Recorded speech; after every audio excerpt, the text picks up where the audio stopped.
All right, this is the second part of our video. Going to show you how Mount Right Land ID. I've got it open right here. Land ID. This is the way it opens up. Each of you have a folder. If you create a map, we like for you to move it to your folder. As you can see, we got several down here that haven't been moved, including the one because if you create it the way we just created that map, it doesn't put it in a folder. I'm just going to open the White House. That's the map we created.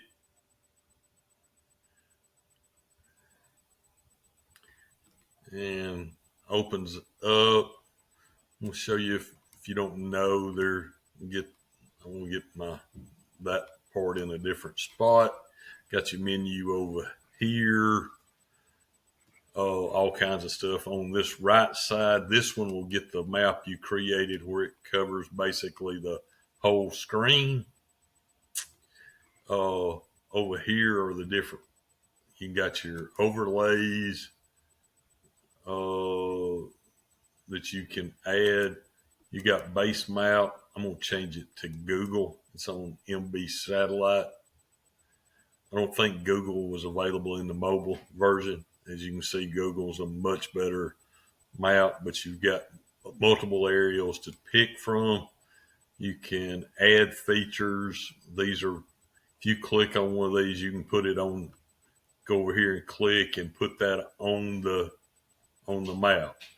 If you just want to put a marker on the map, you can go over here and click and it puts a marker on the map. You can move it around.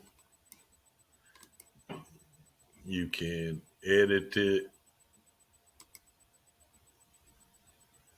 change its color, or delete it. Let's just say, and so those are the things you can do there. There's your boundaries. And any map you're working on, if you don't understand something you want to do, like there are points to add, you can add lines. Over here with the tools menu, and we have partials on, so you can turn partials on or off.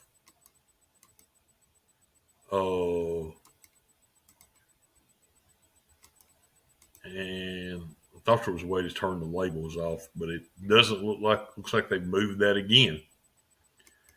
Got tools where you can add text. You just click on it, and that one, the one I clicked on, doesn't.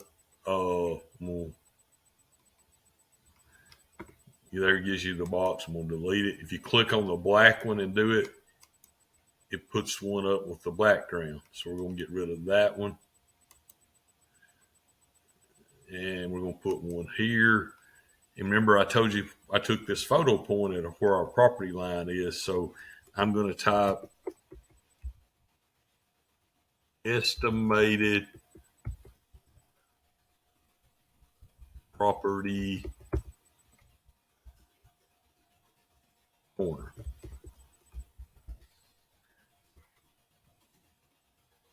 If you want to, you can. If you click on it and get the parcel information over here, that is how you do that. You can get anybody, so you can use all those information there. You just click the X, that goes away.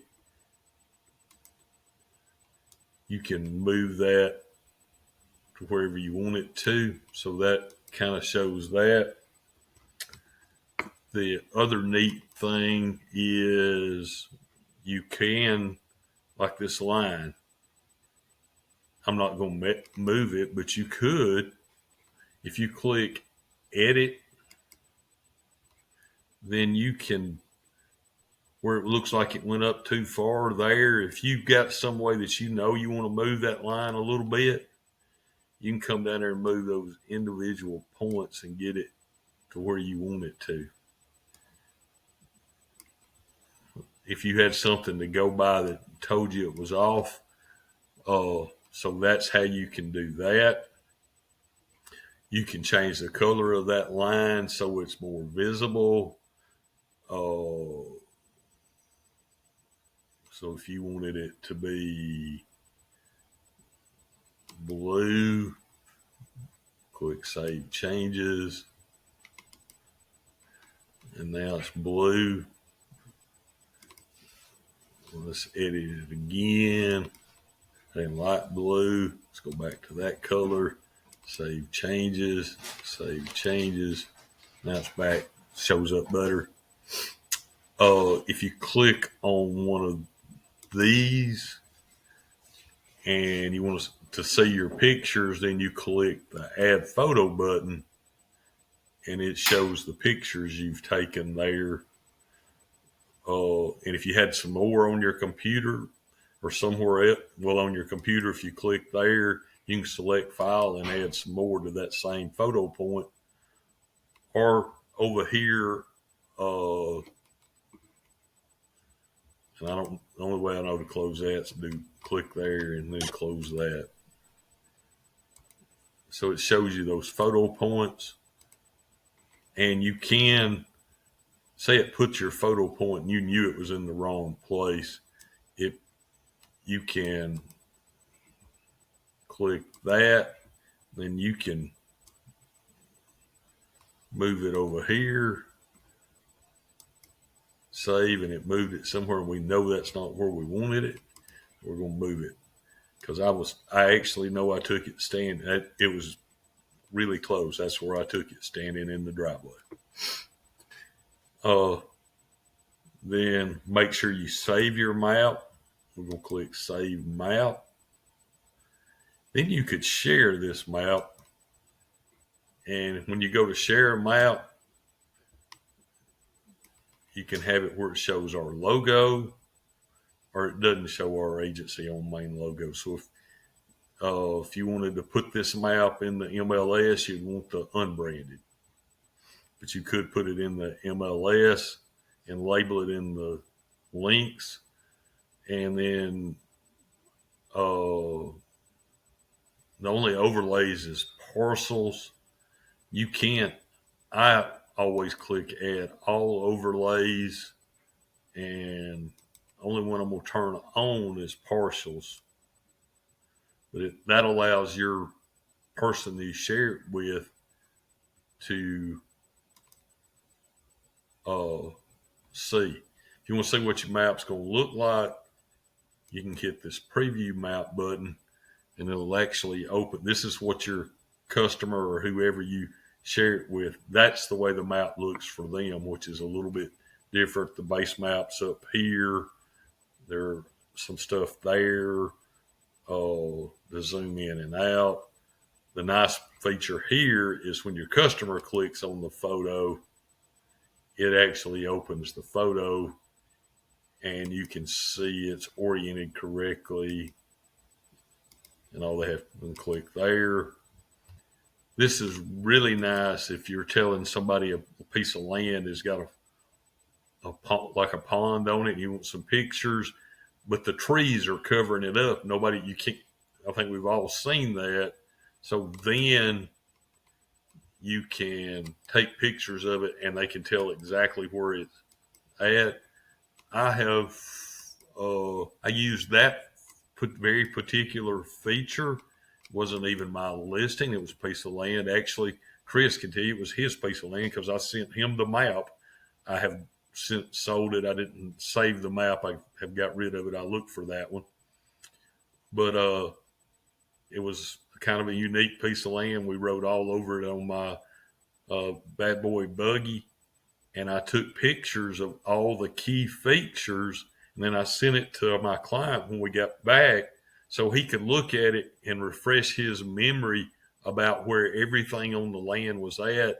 And it gave him, because we were riding around, there's trees everywhere. It was just some trails. So we really couldn't tell where we were at.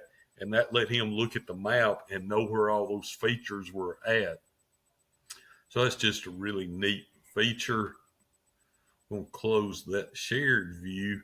One other thing on this one I was going to show you. Let's close that photo point. wish there was an X box there. I don't see it. But there are a couple of things here like a measurement tool. Say you want to know how far it is from the house to that fence. So it is 86.6 feet. Close that. If you click back on it, measurement tool, it's still there. It's not going to be saved on the map. You cannot save that, but it does give you a way to tell. By the way, if you click on the border of the map, it does tell you how far around it is and how large the property is. And that's a good estimate, but it's not may not be accurate, because on mine that property line, according to the survey, doesn't go that far back. So those are just some of the key features. That's just a quick overview. If you got any questions, you can give me a call, shoot me a text message. All the login information for it is in our Google Drive under MapRight, and that's where I'm going to drop this video, or a link to this video will be in there once I get it uploaded and edited. Hope this helps you some.